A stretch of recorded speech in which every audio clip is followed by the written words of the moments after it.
राधे गुरुजी। जी गुरुजी मैं आपसे बस एक ही क्वेश्चन करना चाहती हूँ। मेरे जो पति है ना बहुत नशा करते हैं, वही दारू जिसे बहुत पीते हैं। कहाँ है?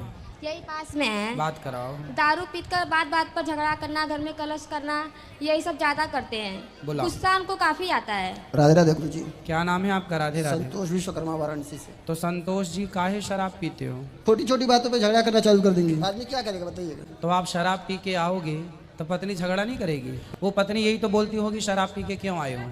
अब ये झगड़ा, ये पत्नी आपका भला चाहती है कि बुरा चाहती है? चाहती तो भला है लेकिन तो फिर काहे? उसका भी तो तरीका होता है ना, नॉर्मली से आराम से भी बोल सकती हैं। तो आराम से बोल, सुन, आराम से बोल दो कि अब शराब मत पीना। बोल दो। आने से पहले ही मैंने इनको बोल चुका है कि शराब नहीं पीऊंगा। तो अब नहीं पियोगे ना? चलो अच्छा, अब नहीं पियेंगे तो फिर आप बहुत अच्छे हैं। कितना कमा लेते हो रोज का? 3-4 हज़ार। अच्छा कमाते हो यार, 4,000 रुपये रोज। बड़े बड़े इंजीनियर नहीं कमा रहे हैं 4,000 रुपये रोज का। जी मेरा खुद का गैराज है, मेरे यहाँ 8 बंदे काम करते हैं।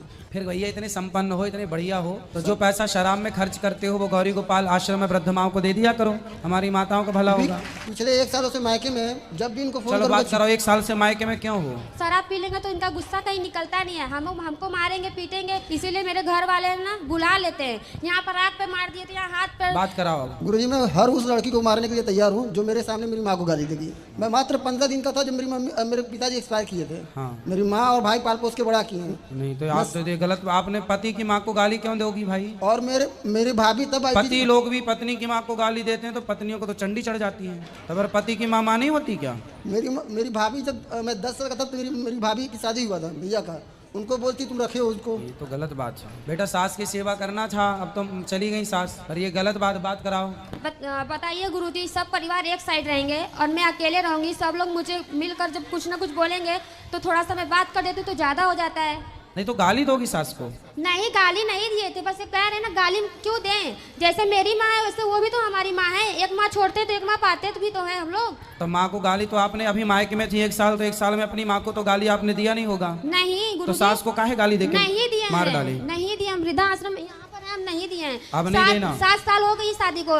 इनसे पूछे कितने साल तक मुझे वहाँ पे रखे हैं। 2 बच्चे मेरे हैं। मेरी मम्मी मुझे हर तरफ से सहायता करती है। इतना पैसा कमाते हैं, एक भी नहीं देते हैं। कैसे बच्चे कहाँ से कैसे देखो पले? अब इनसे बात कराओ। बोल रही मुझे पैसे नहीं देते हैं। 2 महीने में 70,000 रुपया खर्चा किया उनको। काय में खर्च कर दिए? इनको मोबाइल, मंगलसूत्र और खर्चे वगैरह, साड़ी वगैरह दिलाए हो? दिलाए हैं। हाँ तो जब भाई मेरे- पत्नी आपकी है तो दिलाने ना पड़ेगा। कैसे बोल दी मैं पैसा खर्च नहीं करता इनके ऊपर। सुनो सुनो सुनो, देखो ये बताओ, ये गृहस्थी आपकी है कि किसी और की है? सिर्फ अकेले समझने से नहीं होना गुरुजी। बात ठीक कह रहे हो आप, पर मुझे एक प्रश्न का उत्तर दो, ये गृहस्थी आपकी है किसी और जी की मेरी है? है। बनेगी तो आपकी और बिगड़ेगी तो मेरे ही। इसलिए बेटा जो बातें बीत गई अब उन्हें छोड़ो और एक नई जिंदगी को प्रेम से शुरुआत करो।